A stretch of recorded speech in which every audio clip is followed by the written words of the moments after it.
Salut l'équipe, c'est l'Ovaliste. Samedi prochain, à 15h, les Bleus iront défier les Irlandais sur leur terre à Dublin, dans un match qui s'annonce presque comme une finale dans ce tournoi 2025. En effet, malgré la défaite en Angleterre, le 15 de France peut encore espérer décrocher le titre cette année, puisque si on bat l'Irlande, on est toujours dans la course pour finir premier, parce que l'Irlande n'a pas réussi à obtenir le point de bonus offensif face au Pays de Galles, donc on peut toujours réussir à les dépasser au classement. Et en plus, on a engrangé beaucoup de points, donc on a un très beau goal average. Donc il faut juste qu'on batte l'Irlande, ce qui n'est pas une mince affaire. Et si on prend le bonus, là par contre, c'est plié quasiment. Et ensuite, qu'on finisse bien évidemment en battant l'Écosse. De leur côté, s'ils nous battent, les Irlandais ont l'opportunité de réaliser une performance historique, puisqu'ils se mettraient tout droit sur les rails d'un grand chelem, et donc d'un troisième titre de suite, 3 titres depuis 2023, chose que pour l'instant, aucune nation n'a réussi à faire dans le tournoi. Mais avec quel joueur est-ce qu'on va se rendre à l'Aviva Stadium? Est-ce qu'on va opter pour un banc en 6-2 ou plutôt reprendre le banc en 7-1 qu'on a vu contre l'Italie? On va voir ça tout de suite. Je vais pas forcément donner la vraie compo qui va être publiée parce que à l'heure actuelle c'est encore que des suppositions, mais je vais parler en gros de la compo que j'aimerais voir affichée samedi sur le pré. Et puisqu'on parle d'affiche, ça tombe bien, le partenaire du jour est Sport à l'affiche. Sport à l'affiche, c'est une marque qui a été lancée par deux frères, deux fans de sport. Donc évidemment ça parle de rugby mais aussi de plein d'autres sports comme le foot, le basket et j'en passe. Le but c'est de proposer des produits tendances, originaux, de qualité, qui sont pensés par et pour les fans de sport. C'est des produits qui vont mettre le sport en avant autrement, le but c'est que ce soit fun, que ce soit design et élégant. Tout est made in France, ça c'est hyper cool, et en plus, ce qui est cool, c'est qu'ils ont une section rugby qui est hyper fournie grâce au partenariat qu'ils ont avec la FFR,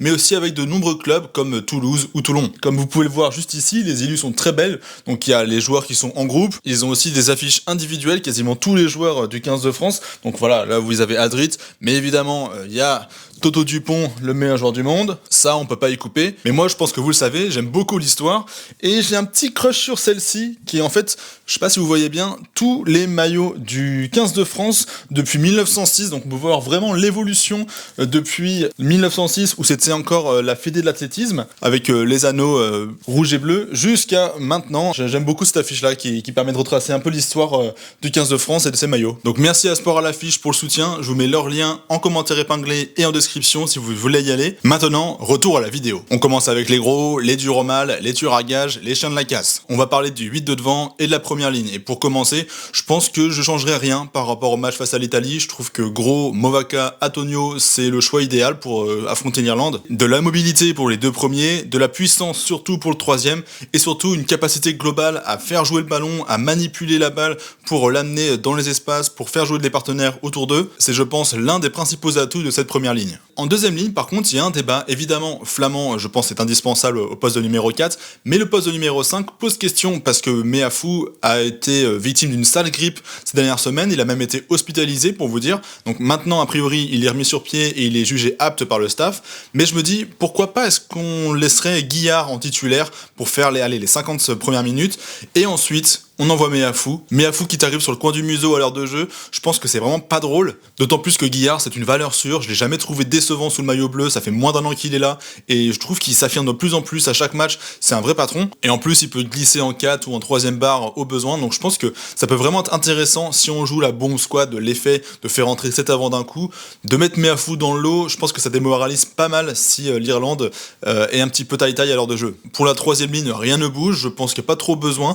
Cross, Aldrit, Olivon sont des patrons depuis le début du tournoi. Je trouve en plus que c'est très équilibré, donc pas vraiment besoin de changer. Par contre, c'est à la charnière qu'il peut y avoir du mouvement. Alors Dupont occupe bien évidemment la place de demi-mêlée titulaire, mais à l'ouverture, on est beaucoup à attendre le retour de Romain Ntamak, qui ferait donc glisser Ramos à l'arrière. Le plus gros argument d'Ntamak pour moi en ce moment, c'est évidemment sa solidité défensive. On a vu qu'on a été percé pas mal de fois dans la zone du centre du terrain, et ça peut être pas mal d'avoir un Ntamak qui assure face aux mastodontes qui vont venir le chatouiller, que sont Encho, mais surtout Bundiaki, qui a été très très en forme face au Pays de Galles. Par contre, c'est un petit bémol, mais j'attends vraiment un match patron de sa part, quoi. Parce que Ntamak, c'était un joueur qui est vraiment très bon, mais je trouve que depuis 2023, on l'a pas vraiment vu à la mesure du joueur qu'il est, en fait. Moi, j'aimerais beaucoup revoir le Ntamak de 2021-2022, qui prenait le jeu à son compte, qui faisait jouer autour de lui. Bref, un vrai ouvreur aguerri, digne de ce nom, digne des titres qu'il a engrangés avec Toulouse ces dernières années. Et je pense que samedi, ça va être un vrai test pour lui après le faux départ face au Pays de Galles. Au centre, Moefana devrait garder le 12, tandis que le 13 peut poser question,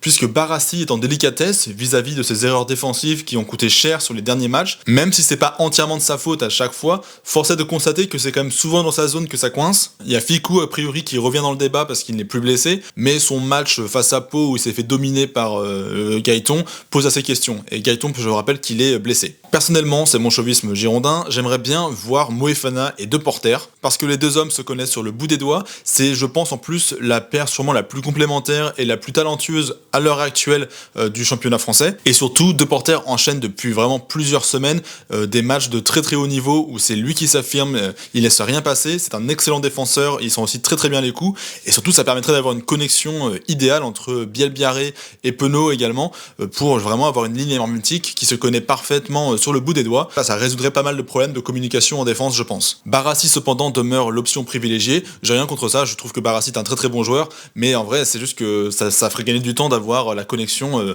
Moefana de Porter. Aux ailes, Bielbiarré reste bien fixé, tandis que Penaud est plutôt pressenti pour revenir à la place d'Atis Sogbe. Pourtant le jeune palois ne démérite pas, mais le staff semble opter pour l'expérience et le flair de Damien Penaud, qui a d'ailleurs je pense pas mal été piqué au vif après son éviction du groupe France pour disputer l'Italie. Il n'était pas présent dans le groupe suite à cette performance mitigée en Angleterre. Charge à lui de réagir en conséquence et de s'affirmer en tant qu'indéboulonnable parce que la concurrence pousse très très fort derrière lui. Et à l'arrière, nul doute que Ramos reprendrait son poste de numéro 15 au détriment d'un Léo Barré, pourtant auteur d'un très très bon match face à l'Italie. Pour le banc maintenant, ça se discute. 6-2, 7-1, qu'est-ce qu'on fait? Perso, je suis pas un grand fan du 7-1, mais ça peut se justifier parce que l'Irlande a pour coutume d'afficher des bancs en 5-3. Vraiment, eux ils sont classiques à l'ancienne, ils se posent pas la question. 5 avant, 3 quarts. Et je pense là que pour ce genre de match, le fait d'avoir 2 avants supplémentaires, ça peut vraiment faire la différence. Surtout avec le style de jeu qu'on a, pour celles et ceux qui l'ont manqué, j'en parle plus en détail dans ma vidéo d'analyse d'Italie-France, on abuse du jeu à une passe avec des avants qui se relaient autour des regroupements,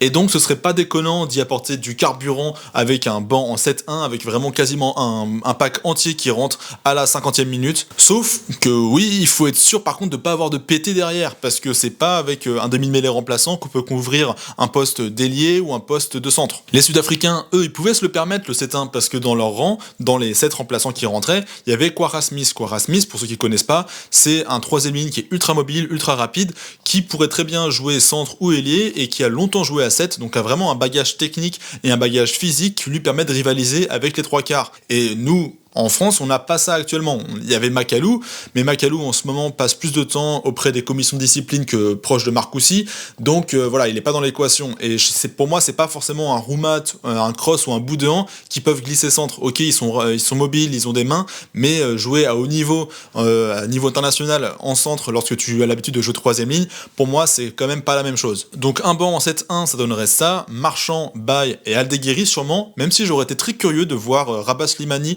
qui fait une très bonne saison avec le Leinster et qui donc aurait eu l'occasion de se frotter à ses partenaires de club. Meafou, Jelon, Jégou et Roumat avec comme 3 quarts remplaçants Lucu qui semble avoir redevancé Le Garec dans la hiérarchie du 15 de France. Et si on était en 6-2, j'enlèverais Roumat et je prendrais plutôt Barré qui peut couvrir les postes de 12, de 10 et de 15 évidemment. Donc voilà tout pour la compo des Bleus contre l'Irlande. À vous de me dire maintenant ce que vous préférez. Est-ce que au centre vous préférez renouveler Barassi avec les failles qu'on lui connaît actuellement?